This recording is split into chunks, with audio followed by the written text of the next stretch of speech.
Hey, what's up, everybody?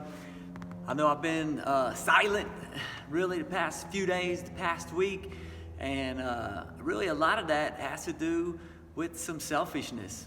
And so this morning, I felt like God woke me up early in the morning, and I just sat and prayed for a couple hours. And during that couple hours, I prayed like I had been praying the past few days, and saying, God, help me.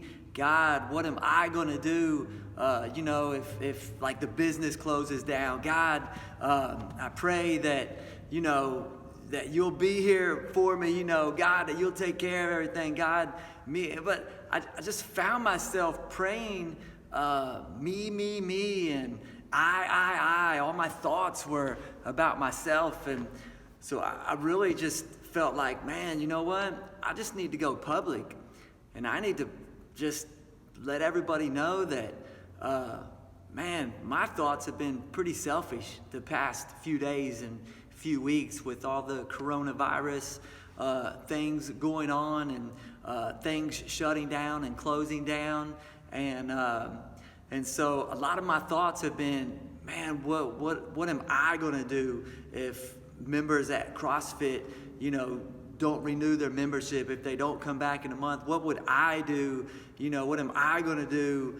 What's going to happen in my life if the government closes us down and things like that? And so a lot of my thoughts and a lot of my conversations have been I. And so I found myself the past few days sitting in the I chair and thinking about myself. And I didn't realize that. I thought I was just, having a relationship with God and taking my worries and my concerns to Him.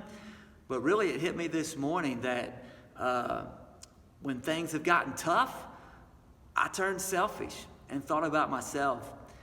And so did my time with God, and it was selfish just like it has been the past few days without me even realizing it. But then I got in the shower, and when I got in the shower, I don't know if it was the water or what, but as I just was, washing my hair, I was reminded about the story in all the Gospels, and more so in the book of Mark, chapter 4, when Jesus was on a boat with His disciples. When He was on a boat with His disciples, this storm came, and the wind was blowing, the waves were crashing, and Jesus was down at the bottom of the boat sleeping. And the disciples, they just were freaking out, worried, just like I've been the past couple days. They couldn't think about anything but themselves, what's going to happen to them. And so they wake Jesus up. Jesus, we're all going to die. And Jesus kind of looks at them, man, and I just saw Jesus look past them. He had to look through them. I never thought about this, because we all know, that Jesus spoke to the waves, and He spoke to the wind, and He said, peace, be still. And the waves calmed down. And when I thought about that this morning, I just thought, wow, you know what? It's never hit me that Jesus wasn't just speaking to the waves. He wasn't just speaking to the winds. He was speaking to the disciples. And it hit me while I was in the shower. Jesus is speaking to me, and I just heard Jesus say it louder and clearer than ever. Even in my mind, I just saw it with an attitude. Jesus was like, Kelly, peace. Boy, be still.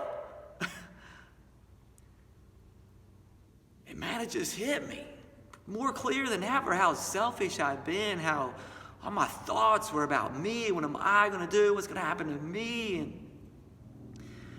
And I just heard Jesus not necessarily say to the virus, not say to the craziness of the world, but I heard Jesus say to me, Kelly, peace, be still. And that's in verse 39. And then in verse 40, He asks the disciples two questions. He asks them, what are you going to do? And He says, don't you still have faith? And man, I just felt like this morning that Jesus body slammed me with that message. Kelly, you're all good and faithful when it's all going good. And you're so generous when you've got a lot and everything's going okay for you.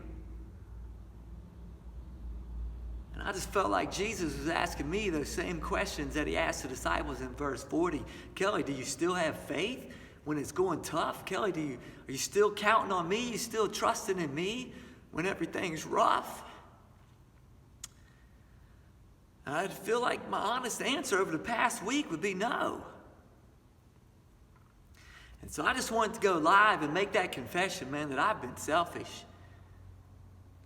And I just want to say that, listen, my faith is in Jesus Christ. My faith is in God alone. And I'm telling you, as far as the business is concerned and the CrossFit Wintersville is concerned, listen, we'll stay open.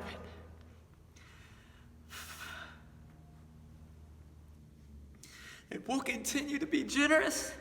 If we got to give it all away, we'll give it all away. We're going to help the people. And man, to be thinking about myself the past week and not thinking about the same thing that our members are going through, that some of them are waitresses, and some of them have jobs where they depend on people who aren't going to be able to come out and aren't going to be able to do the things that they're going to do. And those people in the same position that I'm in. And I just want to say, listen, we're going to help you. And if because of your job situation, you feel like you have to cut your membership out because you have to, because you're not getting paid the same thing you're getting paid. I know not everybody's in that situation, but some of you are. And if you're in that situation, listen, you let me or Claire know, and we're going to take care of you. We're going to continue to keep you connected to the community. We're going to continue to get you the workouts. We're going to continue to get through this together. And listen, we're going to trust God. And at the end of it, we're going to say that we were faithful. And so was He. And we're going to stay together. And as far as I'm concerned, on my end of it, listen, we're gonna keep open as long as we can keep open safely.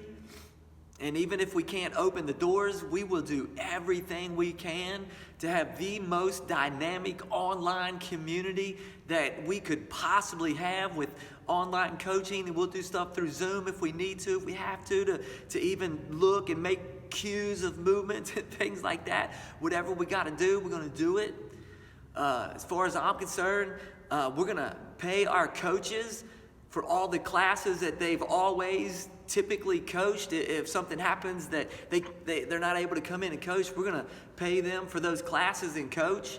And we're going to take care of Claire's first, coaches, all the coaches second. And then as far as I'm concerned, I'm last. And if things have to be cut, it'll be me that's cut. And you know what? I was worried about that, but I got to say that in this moment, and and listening to my friend Spence Parkinson's song this morning, just made me realize that this is when our faithfulness is shown. This is when our trust in God is shown. And so I ain't gonna worry about myself no more. God's taking care of me this long. He's gonna take care of me. Matter of fact, I came in here to do this video right here at this place because it was at this place in November that I felt like God spoke to me, tapped me on the shoulder, and God said, listen, things are gonna be better. And I felt like that word from God wasn't just for me. I felt like that word from God was for three different groups. That it was for me. That word from God was also for CrossFit Wintersville Community Center, that it's going to be even better. And I felt like that word was for Whitechapel Church, where God has a serving ministry now, that it's going to be better for them. So I don't know what better looks like, but I'm going to count on that word from God, that my life's going to be better, CrossFit Wintersville is going to be better, and Whitechapel Church is going to be better. And I'm sorry for my lack of faith this past week and my selfishness. And I'm back on track. We all God's, and fully surrender to Him, fully trust in Him. My faith is in Him and Him alone. And through all of this, we're going to have a story that brings God glory. Let's do this thing. Let's stay together. Let's do this.